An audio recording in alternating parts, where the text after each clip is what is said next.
Hey you guys, it's Diane with Pretty Fun Stuff YouTube channel, and today I have a quick little project share for you. This is a design team project for photobella.com. Photobella, they provided me with this beautiful paper called Frozen Roses by Ciao Bella, and it was a joy to work with those papers. They're so beautiful. I believe they still are available at Photobella. I would put the link to the store in the description box below.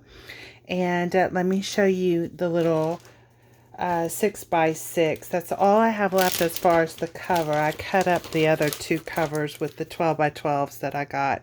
But here's the little 6x6.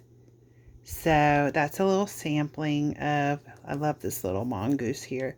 And I love the birds. Little sampling of the collection.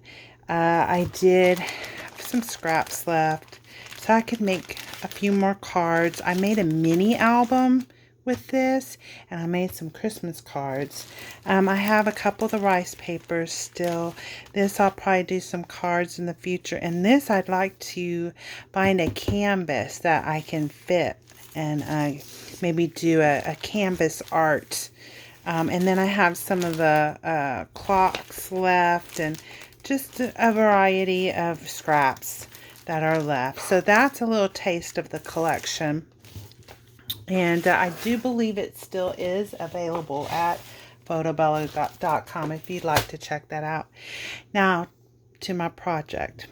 Okay, you guys, this is the first time, no, it's the second time I have done a mixed media art journal page. I got this book from the secondhand store, and it's just an ugly blue book.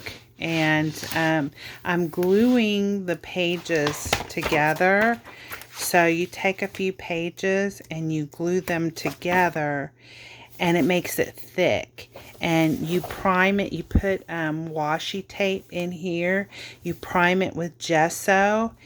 And then once it's primed and dried, then you can just do whatever on your art journal page.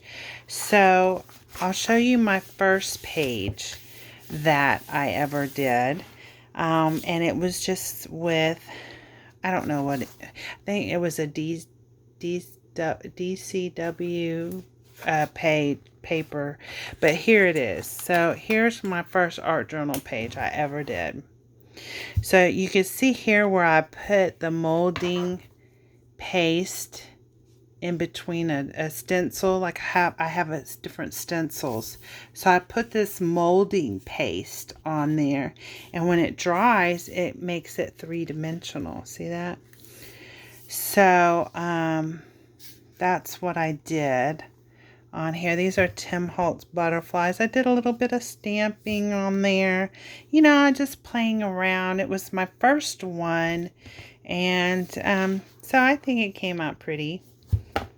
It works for me. So let me show you what I did with this Frozen Roses collection. Here you go.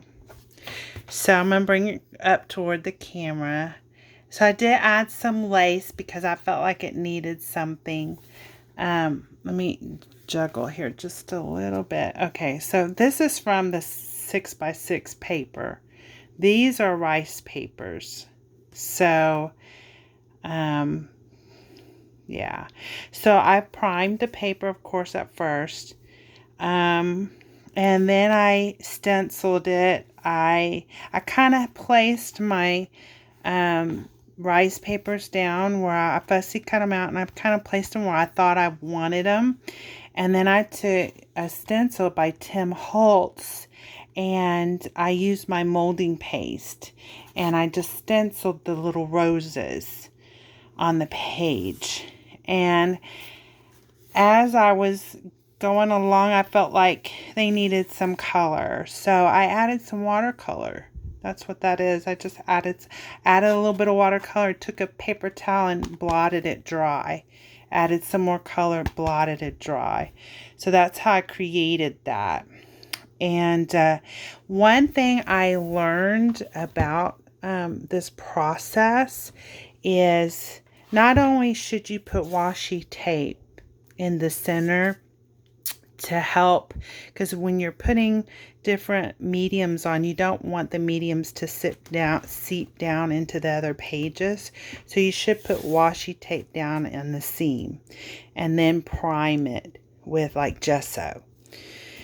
But I also learned, see how you see this harsh line here and here? That's where the paper, the different cuts of paper that I use from the collection, I don't really like that. So I suggest to tear the paper. So the next time I do this, I'm going to tear my paper so that it will blend more into the page as I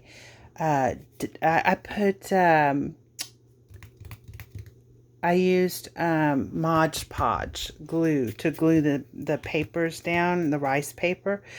So if I had torn the edges, it would have blended in a little better. So I learned that from this experience. You know, this is my second time doing this. There's things I would improve on.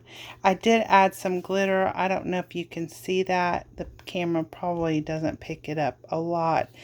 But I do have some glitter on the page, and I have some Nuvo drops here and there. Here, some Nuvo drops. But all in all, I think it turned out pretty good. I need some more practice with mixed media, and that's what this is for, this little art journal. It's to practice and to discover what I can do with different products. So that's all I have to share with you guys today. I hope you like what I created. I hope this inspires you to maybe grab an old book and just start coloring and using different products you have that you've picked up along the way, and just test things out and see what you can come up with. Anyways, thanks you guys for joining me today. Be sure to like and subscribe, and then you'll get, and be sure to ring the little bell and you'll get notifications whenever I have a new video that's out. Again, thanks so much. Be sure to check out photobella.com. Take care. Bye-bye.